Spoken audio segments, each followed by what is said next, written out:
Bienvenidas, bienvenidos a un nuevo episodio del podcast. Soy Alba Alemán y hoy vengo a arrojar luz sobre ese concepto al que mencionamos o llamamos sanación.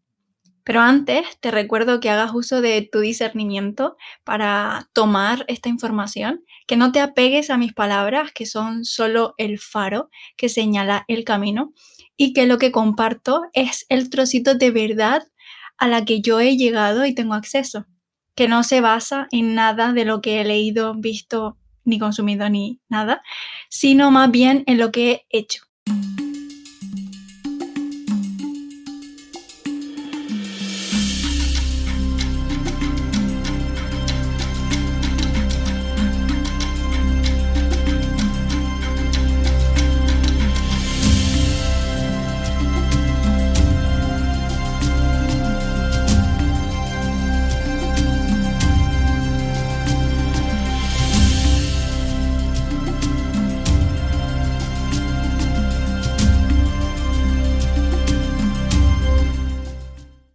Comentar que esta información va a tener más partes porque no puedo abordarlo todo en uno. Para hacer esto más ameno, digerible. Así que recomiendo que te suscribas si tienes interés por esto para que no te pierdas las siguientes partes. Y ahora sí, vamos a hablar de ese verbo, del verbo sanar. Sanar es algo así como una prenda de ropa agujereada, digamos que una chaqueta agujereada, y siempre hay alguien que en esos casos sabe lo que hacer y restaura esa chaqueta, le da un nuevo uso, una nueva vida, le da una nueva forma de ser. Digamos que tú eres las dos cosas, la persona que restaura y la chaqueta agujereada. Sanar es restaurar una parte del ser que se encuentra destruida o bloqueada, y tú te encargas también de volverla a dejar bien, en la medida de tus posibilidades, porque en esto hay múltiples factores que influyen. Pero quedándonos con lo básico, eso es sanar, restaurar una parte del ser que se encuentra destruida, bloqueada, hay algo que no está bien y tú te encargas de volverla a dejar bien, en la medida de tus posibilidades. Para sanar podemos tener en cuenta estos puntos o pasos que te voy a dar. En este episodio solo voy a nombrarlos y a decir o ampliar un poco más la información en algunos puntos que quizás con una pequeña introducción ayuda, pero no voy a profundizar en ellos. Eso lo dejamos para más adelante. El primer punto a tener en cuenta es que hay que ser constante. El siguiente es ser alegre y o positiva. Aquí quiero apuntar que no se trata de una positividad de esas que yo considero tóxicas, es decir, que no ayudan, que no contribuyen, que no estamos hablando de un pensamiento o una actitud positiva de las que no contribuyen, de las que más bien niegan una emoción negativa. Pongamos otro ejemplo. He conocido personas que al momento de que alguien exprese en una conversación un miedo, una inseguridad, por ejemplo, digamos que esa persona dice: estoy un poco nerviosa, me siento un poco insegura de hablar delante de tantas personas, por ejemplo, o me da un poco de cosa porque hay muchas personas, y lo menciona así. He conocido personas que ante ese tipo de expresiones lo que hacen es rápidamente cortan y te dicen que tienes que pensar de otra forma. Todo va a salir bien, y hasta usan un tono así un poco como muy vehemente, aunque no lo hagan con mala intención, ni lo hagan como con intención de ser brutos o brutas, sino que simplemente su propia vehemencia responde a una negación, es decir, más bien esa persona se reprime a sí misma, es decir, se corta, no se deja, no se permite sentir cosas, y lo que hace es que esa forma autoritaria de vivir se la transmite a los demás sin mala intención, pero que ha asumido ese positivismo como que es lo que tiene que hacer para cuando le viene un pensamiento negativo o cuando tiene una emoción que considera negativa, la respuesta tiene que ser cambiarla rápidamente por otra cosa. Es decir, hay negación ahí, es decir, negamos que hay un miedo, negamos que hay una inseguridad, es como que no la queremos ver o le pegamos un corte rápido, así no, tú no vales, tú no mereces que te vea o tú no puedes ser. Entonces, rápidamente lo cambiamos por algo que queramos, que a veces esas frases tampoco están bien formuladas y no son de contribución. Así que este positivismo esta alegría y positividad a la que nos referimos en este segundo punto, es la positividad que contribuye, que colabora, que sirve al proceso. ¿Cómo es eso? ¿Cómo sería un pensamiento positivo que sirve al proceso? Digamos que en este ejemplo de tener esa inseguridad, de hablar delante de muchas personas, la sentimos, me siento insegura, estoy a punto de tomar la decisión de no hacerlo porque me pone muy nerviosa, me da miedo, me siento muy insegura por hablar delante de tantas personas.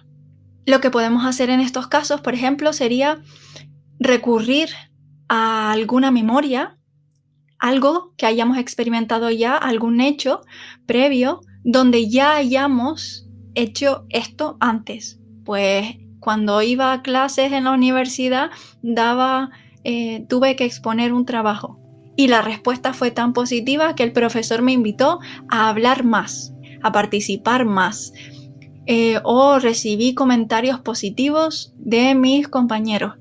Utilizamos esa anécdota para recordarnos que ya lo hemos hecho antes, que hemos sido valientes, que a pesar del miedo, de los nervios o de lo que sea, pudimos hacerlo, fuimos capaces de hacerlo igualmente. Utilizando esa experiencia previa, también nos recordamos que no nos morimos, ya lo hemos hecho antes y no morimos por haberlo hecho.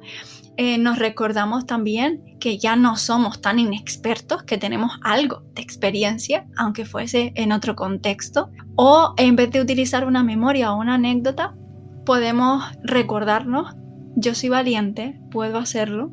Es decir, en este tipo de frases, en este tipo de pensamientos positivos, lo que hacemos no es negar que estamos como tachando la emoción negativa de sentir nervios o miedo, inseguridad.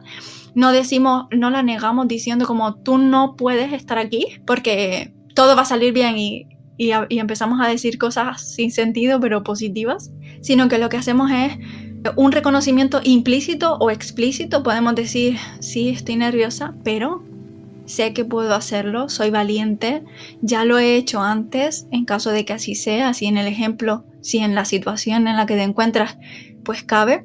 El punto importante de esto es no negar la emoción negativa, sino hacerla parte y darle una vuelta, es decir, volver esa creencia o ese pensamiento que aparece en forma de miedo, de inseguridad, como una emoción negativa, darle la vuelta, es decir, convertirla en otra cosa que contribuya más a, en este caso, sanar. He puesto el ejemplo de un miedo como es hablar en público, pero estamos hablando de un punto a tener en cuenta para sanar. Entonces, digamos que quieres, pues, restaurar la confianza en ti, que sería algo así como lo que esconde este miedo a hablar en público, digamos, ¿no? Entonces quieres sanar esa confianza y para ello te sirve de este miedo que te está haciendo de alerta. Tengo miedo, pero puedo. Soy valiente. Ya lo he hecho antes. Sé que lo importante es que lo haga, no que salga perfecto. Este sería, por ejemplo, una forma de hacerlo. No lo niegas, lo incluyes. Es como que lo abrazas, lo haces parte del proceso y añades aquello que va a ayudarte a tomar la acción de manera más empoderada. Bien, así que este es el segundo punto, alegría y positivismo, positividad. El punto número 3 a tener en cuenta sería pensar que eres capaz y que estás llegando a alguna parte con lo que haces o has estado haciendo. 4. cambiar cada 2 por 3 de tareas. ¿Qué quiero decir con esto? Que lo que antes te servía para sanar, ahora ya no te hace falta porque estás en otra parte del proceso, en otro punto, y eso requiere otras herramientas y abandonar. ¿Qué quiero decir con esto? Que las herramientas que antes te servían, ahora ya no te hacen falta porque ahora estás en otra parte del proceso que tiene otras demandas de ti, o bien porque esas herramientas han dejado de tener sentido en esta parte del proceso. Por eso hay que cambiarlas. El punto número 5 es ser valiente, pero ya lo eres si estás viendo esto. Punto número 6 es entender que ya no hay retroceso y que solo a veces al volver atrás en realidad no estás volviendo. Es puro cuento para coger un impulso nada más.